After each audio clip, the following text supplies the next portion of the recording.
Bienvenue. Aujourd'hui, on plonge au cœur d'une compétence essentielle pour quiconque travaille avec les mots, la recherche terminologique. Vous savez, quand un terme inconnu nous bloque net, on va voir ça non pas comme un problème, mais comme une enquête. Enfilons notre casquette de détective et voyons ensemble comment transformer un mystère en une évidence, étape par étape. On a tous connu ce moment. On est en plein dans une phrase, tout roule, et puis un mot. Un seul mot, et c'est le vide. Une lacune terminologique. C'est précisément là que notre enquête commence. La grande question c'est, par où on commence pour ne pas se noyer? La clé, en fait, c'est de voir les choses différemment.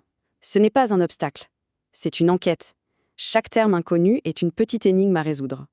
Et la bonne nouvelle, c'est qu'il existe une méthode, une vraie, pour trouver la solution à chaque fois. Alors, c'est parti. Première étape de toute bonne enquête, la collecte des indices. Avant de pouvoir analyser quoi que ce soit, il faut de la matière. C'est ce qu'on appelle la phase de repérage.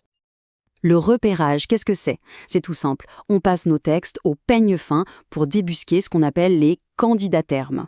En clair, ce sont tous les mots ou expressions qui nous font un peu tiquer, ceux qui semblent importants et qui méritent une enquête plus approfondie.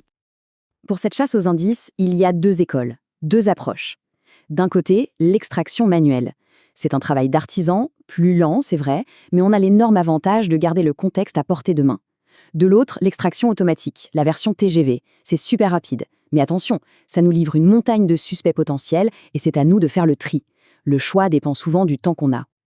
Ok, nos indices sont collectés. Maintenant, on passe au labo. C'est le moment d'analyser toutes ces preuves pour comprendre ce qu'elles nous racontent vraiment. Et pour cette phase, notre meilleur outil, c'est ce qu'on appelle le contexte riche en connaissances, ou CRC. Imaginez ça comme une pépite d'or. Pourquoi? Parce que ce n'est pas juste le terme tout seul, c'est le terme en action, dans son environnement, entouré d'indices qui nous révèlent son sens, ses relations. C'est comme observer un animal dans son habitat naturel plutôt que dans un zoo. Et on peut même affiner notre analyse.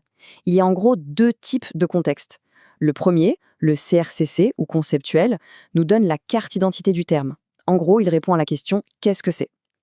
Le second, le CRCL, le linguistique, nous montre comment le terme se comporte, comment on l'utilise, avec quels autres mots il aime bien traîner. C'est absolument crucial pour que la traduction sonne juste. Prenons un exemple tout bête, le terme programme.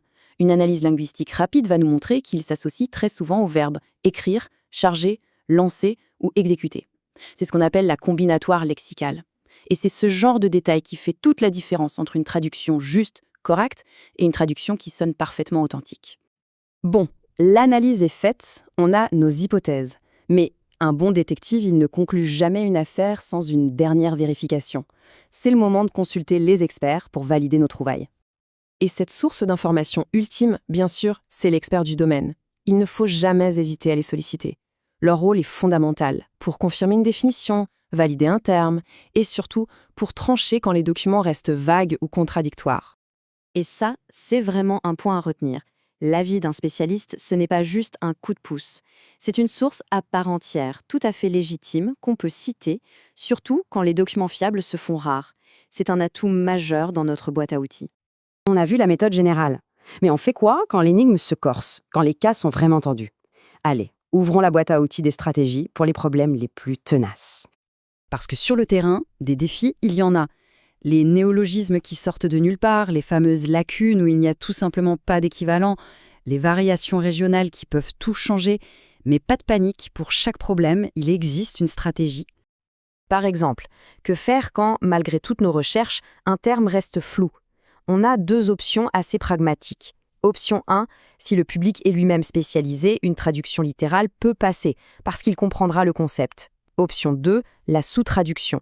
On utilise un terme plus général, genre dispositif, au lieu du nom technique hyper précis de l'outil, si le contexte le permet. Et il y a d'autres stratégies clés. Face à un terme tout nouveau, un néologisme, l'emprunt est souvent le chemin le plus direct et le plus sûr. Si on hésite entre deux synonymes, on peut vérifier la fréquence, lequel est le plus utilisé. Ça permet de coller à l'usage réel. Et parfois, quand un concept n'existe tout simplement pas dans la langue cible, il faut oser créer, proposer une traduction, en s'assurant bien sûr qu'elle soit logique et bien expliquée. Voilà, on a résolu notre énigme du jour. Mais le point le plus important à comprendre, c'est que la mission d'un terminologue, elle n'est jamais vraiment terminée. C'est un cycle qui continue. S'il y a une chose à retenir de tout ça, c'est cette idée de cycle. La recherche terminologique, c'est une boucle vertueuse. collecte, analyse, validation et résolution. C'est cette méthode rigoureuse qui, projet après projet, nous permet de transformer le doute et l'incertitude en une solution fiable et professionnelle. Alors pour finir, une question qui reste ouverte.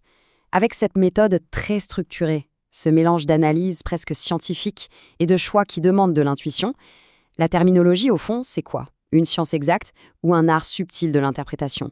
Je vous laisse méditer là-dessus.